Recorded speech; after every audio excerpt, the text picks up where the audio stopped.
c'était une force qui était presque supérieure à moi. C'est que je savais qu'il fallait que je fasse ça.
Je me présente, je m'appelle Michael. Avant, j'étais animateur sportif et la demoiselle.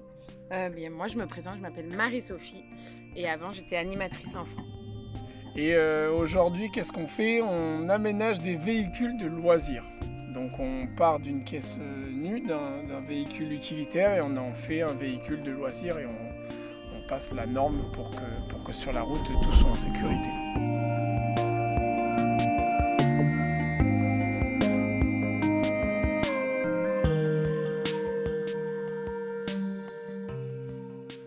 Tout fait là dans Ouais, on est parti de 0-0, la tôle à nu, on a tout isolé, plaqué et tout conçu de A à Z. Il y a même une terrasse sur le toit avec un panneau solaire. Ah oui, il y a une terrasse sur le toit. Ouais. Là, il n'est pas encore fait, mais il va y avoir un dossier qui va se rabattre pour pouvoir se caler sur le dossier et pouvoir admirer la vue, l'étoile et tout. Ouais. Et du coup, on a décidé de partir en voyage. Et c'est pendant ces voyages-là qu'on a trouvé en fait cette passion-là du van. Parce qu'avant on n'avait jamais voyagé en van. On avait fait du camping puisqu'on travaillait en camping, mais on n'avait jamais vécu en van. Et quand on est parti en Australie, on a donc construit notre van nous-mêmes, qu'on a par la suite revendu assez rapidement. Parce qu'en fait on voulait savoir si ça fonctionnait ou non de le revendre. Et Michael adore faire les choses de ses mains, il fait les choses bien, il est doué de ses mains, donc ça a coulé tout de suite et c'était parfait tout de suite et en fait c'était comme une évidence.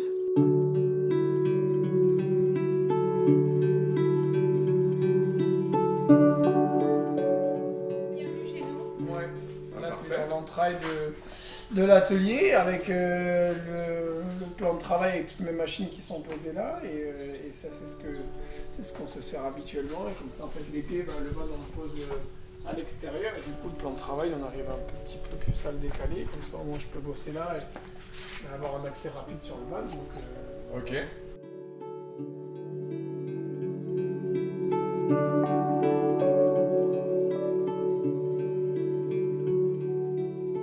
Une chose en a amené une autre, on n'a pas créé l'entreprise là-bas puisqu'on n'avait pas encore les épaules pour, je pense, pour créer ça. Ouais.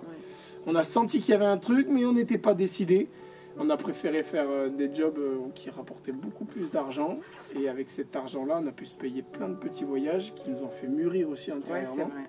Et développer cette idée de la vie un peu plus tranquille et profiter de la vie et surtout prendre soin de nous et du vrai nous qu'on était. On a dit, bah, tiens, on part en Nouvelle-Zélande encore vivre un an. Et de là, on a décidé de créer l'entreprise et c'est à ce moment-là qu'on s'est dit, ah, il y a un truc là. Là, il y a un truc qui est très très bon. Et du coup, on a créé l'entreprise là-bas. machine, moi c'est un peu ma partie à moi, même si Marie-Sophie elle s'y colle de temps en temps un peu. Je lui laisse un peu de place dans l'angle là-bas au fond quand elle a besoin de penser. Ok. Et ouais, c'est moi qui m'occupe de la partie un peu technique et c'est Marie-Sophie qui fait les finitions parce que je suis très très médiocre en finition. Ok. Du coup, c'est elle qui s'occupe de toutes les petites finitions, peinture, lasure. C'est elle qui fait tout ça. Ouais. Du coup, moi, je m'occupe de tout ça. Je m'occupe aussi de passer le VASP, de la norme pour les véhicules. Mais ça, je le fais dans mon van, tranquille, sur l'ordi. Je monte leur dossier, etc. Mais j'aime bien aussi sortir du van, tac, venir peindre un peu. C'est ça aussi la liberté qu'on a de faire un peu ce qu'on veut quand on veut, de bosser un peu sur l'ordi. Tac, on a mal à la tête, on va peindre, on vient visser un truc, coller du papier peint. Voilà. Ok.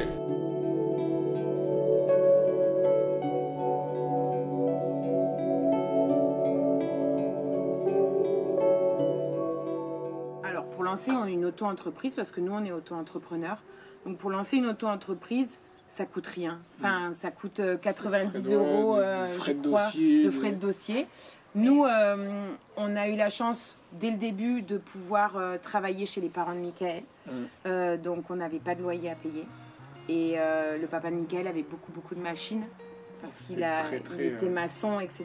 Donc, il a fait beaucoup de choses dans sa vie. Donc, en fait, on est arrivé ici et on nous a fait, tiens, je te donne tout. Bon et plateau d'argent là. Et essaye, et vas-y, essaye, et tu verras si ça marche.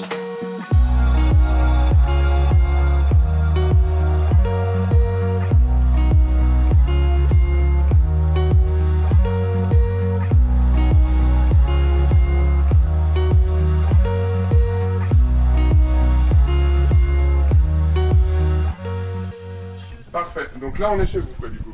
Évidemment, où le livre, c'est là où ça devient.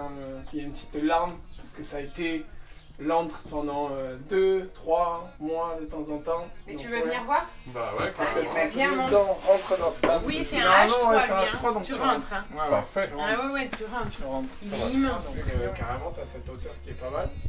Et après, là, tu vois, tu as du grand rangement, tu as une petite poubelle là, tu as une sortie d'air chaud ici. Tu as le frigo à cet endroit-là aussi. Ah oui. Tu as un grand frigo sur ce côté-là.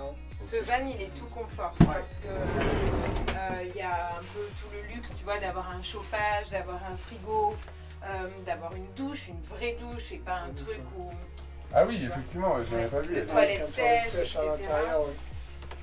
Et un grand lit, une grande banquette pour s'asseoir, pour bien manger. Il est vraiment tout confort, mais on ne peut pas faire ça dans tous les vans. Tu vois, celui-là, il est énorme, donc il est difficile à conduire. Tu ne peux pas aller dans tous les spots. Donc, c'est soit l'un, soit l'autre.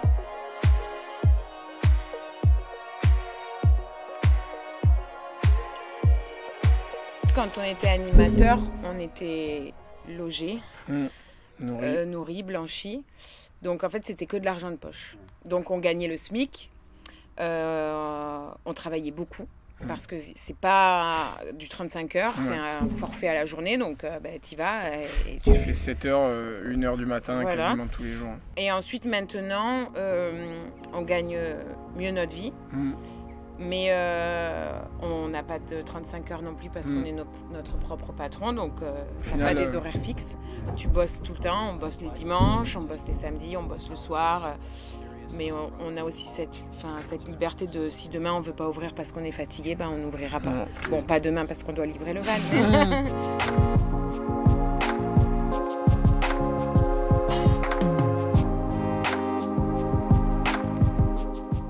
Parce que ton van, il sort de nos ateliers et ils sont sécurisés par nous déjà, par notre assurance, et en plus mentionnés par l'État à 2 reprises. Donc tu sais normalement qu'il t'arrivera rien du tout, que ce soit sur le gaz, sur plein de choses, donc sur les aérations si jamais il y a des problèmes. C'est fait naturellement. On a toujours travaillé ensemble. Et on a toujours vécu ensemble. Avant même qu'on soit ensemble, on vivait ensemble en étant animateur. On vivait ensemble dans la même caravane. C'était naturel. Et je sais pas, je pense que en fait, on s'est bien trouvé. Et ça fonctionne bien et ça roule. On est une équipe et ça roule.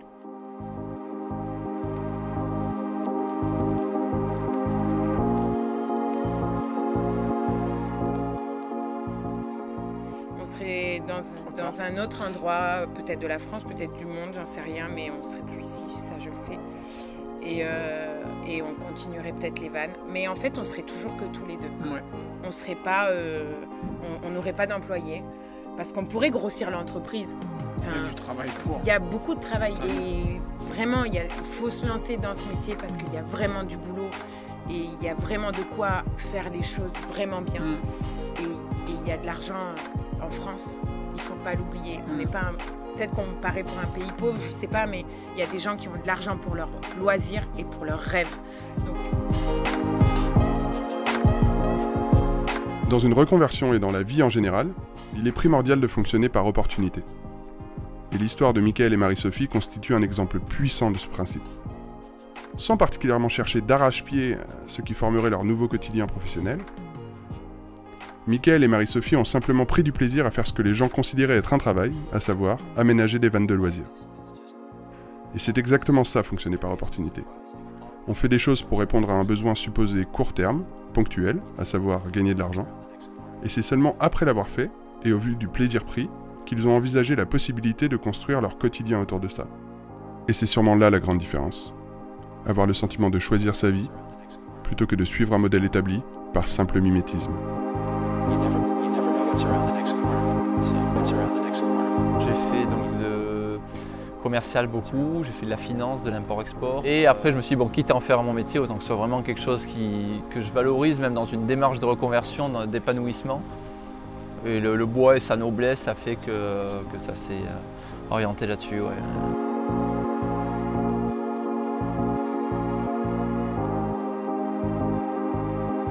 You never know what's around the